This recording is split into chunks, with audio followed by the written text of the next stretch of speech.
the owner of the SAN, which is usually the company, is very, very bad. There's not a lot of communication, especially in terms of security.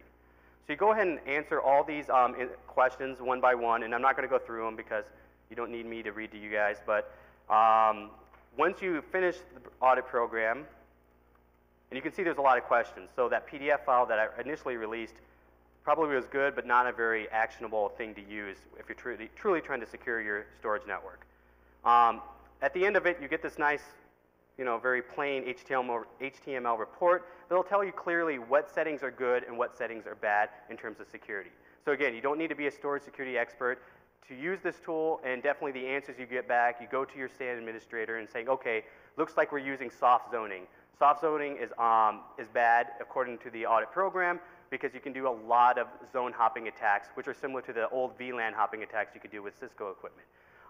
So therefore, you can go and have an intelligent conversation about, okay, our SAN is not very secure because of these settings, or it might be very secure. You might have all satisfactories, and therefore, you're sitting pretty good in terms of your storage network. The next tool is called Secure NetApp.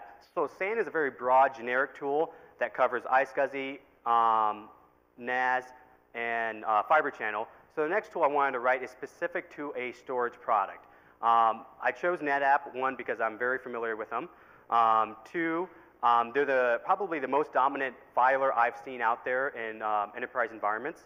I'm not saying, in terms of market share, I think they have the most, but I don't have any statistics on that. But I see them most, especially for home directories, for file systems, file servers, backup, not true backups, but somewhat hot backups for like not Exchange servers, but file servers running on Windows. So I wanted to write a tool that would be specific to a storage product. I would love to write one for like EMC, BlueArc, HDS, all these other companies. But I started with NetApp because I think it had the most impact right away. And just like any other operating system, NetApp a NetApp filer is an operating system. Just like Windows, Solaris, Linux, whatever, there's settings on there by default that are bad. These are all the things that you can do, plus a lot more that's not on the slide that you can do to a default NetApp filer if it's not using the strongest security controls that it could. And there's a lot of things you can do, but again, they're just not implemented very often or very well. So this is an attack I demonstrated on BlackHat 2004, same attack class, but again, a different solution where basically a client can change their UID and GID and then basically present that to the filer. The filer, again, trusts anything that's coming from the client, which is not a good thing, and it goes ahead and gives permissions to files that they don't have access to based on the UID and GID. And this is a very, very, very old NFS attack, and I had a customer probably not even 3 months ago was still vulnerable to this attack class because they didn't know they should enable enable Kerberos authentication with their NAS environment, which NetApp filers have been supporting for years. Customers are just not using it. So one thing that NetApp did, which I thought was really good, is produce a publicly facing document of all the security settings that you could use on their filers themselves. The problem, again, it's a Word document. It's a lot of settings. It's pretty intimidating to most storage people and security people. So to kind of automate that is the whole reason to build the Secure NetApp tool. So to demonstrate that, we'll go ahead and pull up Secure NetApp. Now, before I pull up the tool, let me talk to you a little bit about this file. This is an options file in a NetApp filer. So if you go ahead and hit options on the filer, you get all these settings. Just like Windows settings, Solaris settings, you get all the settings you could have on the filer.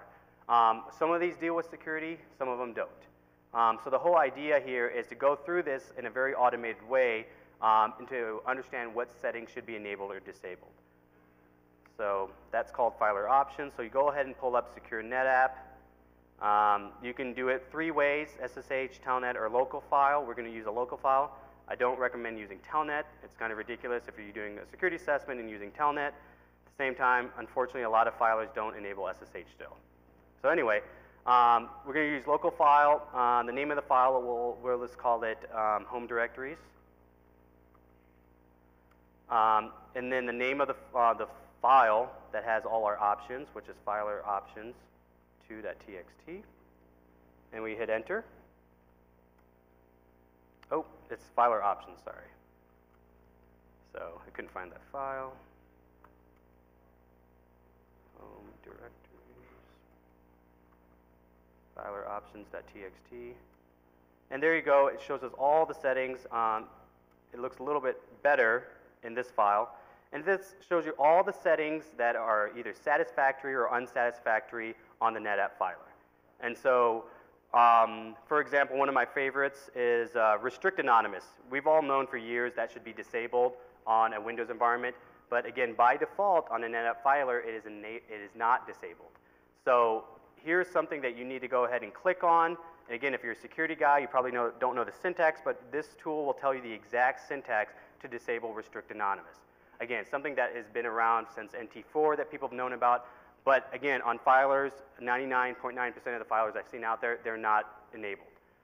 So this tool will help mitigate the gap, and just like any tool that you use, there could be something that's written unsatisfactory here that your organization doesn't believe in. And that's great, but to create the awareness, knowing that, okay, this setting is known to be insecure, but I'm going to go ahead and accept the risk, is a big step. Accepting the risk is a big step versus not thinking there is not a risk. And that's one of the other goals of using a tool like this, is at least understanding how secure or insecure your NetApp filer is. Now, if your file is using for home directories, again, backup, file systems, whatever you're using it for, more than likely it's not sitting on a Windows server or a Solaris server. It's sitting on some kind of storage device, whether it's BlueArc, NetApp, whomever. It's probably sitting there where all the sensitive data kind of finds its way to.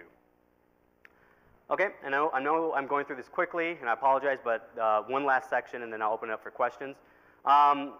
So with the popularity of storage and people running out of space on their laptops and desktops, Netgear produced something called a home SAN called the Z-SAN. Now, to be honest, I wasn't very interested in this because I don't really think that home storage devices probably need to be the same level of security as enterprise solutions like a NetApp filer or BlueArc. But one thing that kind of struck me about this product, it does advertise its security controls, especially when it's holding financial information. So if you look at this arrow, Netgear actually says that password protection adds additional security to sensitive files such as financial records. So it's kind of encouraging users to store their financial information on this home Z-SAN. Well, if you're going to encourage people and kind of say you have additional security, you're making a statement that the security is a little bit above the basic stuff, which we all know is like clear text, stuff across the wire. But just like the enterprise storage vendors, the home SAN solution didn't pass the grade either. All the passwords are stored in the registry. So in this screenshot, you can see my password, which is 2% milk, is stored in this registry hive. But more importantly, everything goes across the network in the clear. So not only does it go across the network in the clear, but it goes about 20 times a minute. So every time you read, write, or just have that Z-SAN on your drive, 20 times a minute, your password, which is password in this screenshot, goes across the network over and over and over and over and over and over again. So if you didn't get the first 19 times in the first minute, you'll probably get it eventually if you're looking at it. So that's for one of the LUNs, one of the disk drives in the SAN itself. But the good news, or the bad news, is the same idea is for the administrator password, which is the entire disk array on your home SAN. That also goes across the network quite a bit, port UDP 20001 in clear text. So what I found was interesting is when a company says they're using additional security, yet they're doing these very basic bad security measures.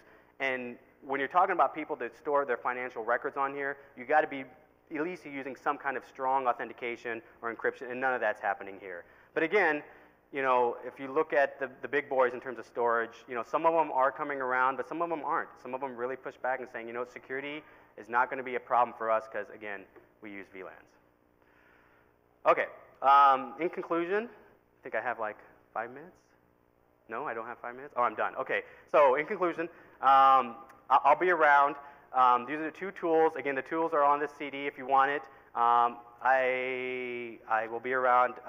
Here's my email address for questions, concerns, disagreements. I'm doing a book signing today at 12:30. If you're welcome to come to that, if you want. a little bit about ISAC and about our research. There's another ISAC person giving a talk today on AJAX, Alex Stamos and Zane Lackey. But that's about it. So thanks for your time, and again, I'm sorry I ran out of time for questions. Or there's one question.